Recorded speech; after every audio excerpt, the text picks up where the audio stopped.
Hi, everybody. It's Sherry Cole with Cole and Company Real Estate in Blue Ridge. Today, I'm talking about what it's really like to live in the North Georgia mountains. If you've never lived here full time, but you're considering it, I'll uncover some of the realities you may not expect and you might want to know about. So, here we go. The North Georgia mountain is becoming a more and more popular resort destination for people seeking peace and quiet away from the hustle and bustle of life. They want wide open spaces, outdoor activities, and proximity to wildlife. And as a full time resident and former vacation rental owner, I totally get it. It's so beautiful here. The air actually smells sweet, and the stars and the moon light up the sky at night like nothing I've ever seen in a metro area. Let's talk about the views. What are you most interested in? Do you prefer long range mountain views where you can see 3 states from your back deck? Or do you prefer to be down by the water where you hear the rushing sounds of water through the creek or the river? Or maybe you want to walk out on your dock in the morning, get on your boat, and have your coffee on the lake. These are all options here in the North Georgia mountains, and each setting creates potential for a peaceful and enjoyable experience. But what's the downside to each? Let's talk about the views, the mountain view setting. It's mainly about access.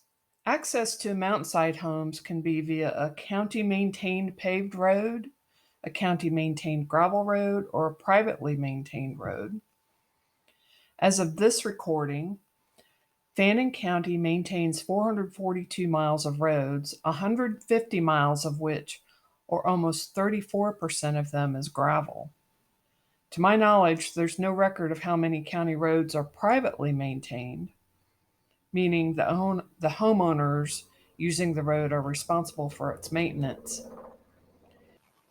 If the road is privately maintained, it would be a good idea to find out if there's a written maintenance agreement amongst the homeowners responsible for the road that dictates how the money is collected and handled and dispersed, and how the maintenance schedule is executed, and who's responsible for managing the maintenance of the road.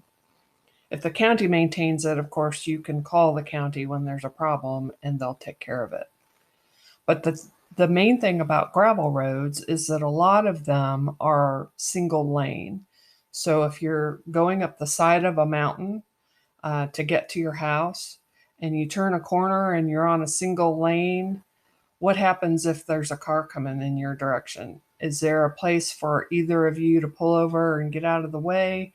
How do you kind of navigate that encounter? Another reality about mountain view properties is that many of them are built on the side of the mountain because that's the best place to be for maximizing your views. And this situation can create the following challenges. Number one is parking. So, where are you going to put your parking? And is it easy to get in and out of the parking area? Can you pull forward to get back out onto the road, or do you have to back up to get back to the road? And is it a steep incline in either direction? And can you see where you're going? Can you see if there are cars coming? If it's gravel and it's steep, is it a challenge to get up or down, either forward or backwards?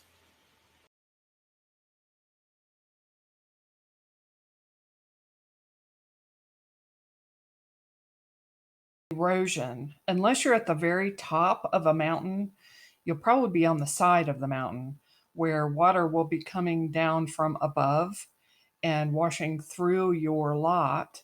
And it could go under your foundation, it could go under your deck supports.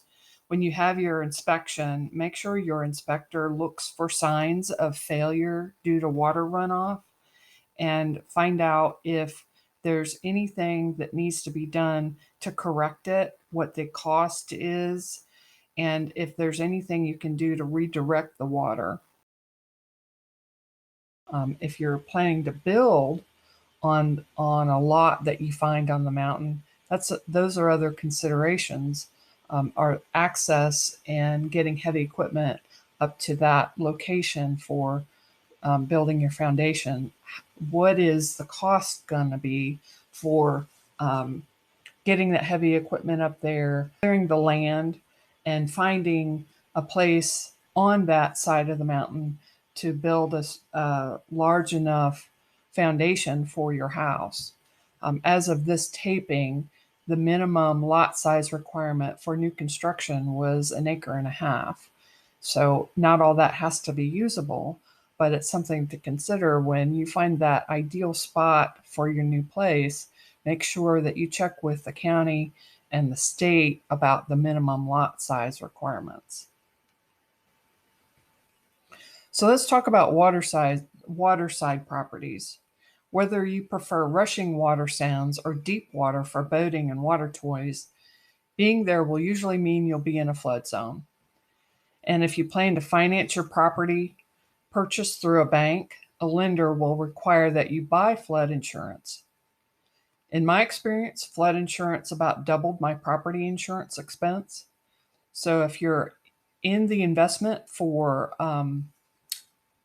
profit, that's going to cut into your profits. If you plan to rent your waterside property to vacationers, you might also want to consider additional liability insurance to cover water hazards and injuries related to using any water toys you plan to include with your rental.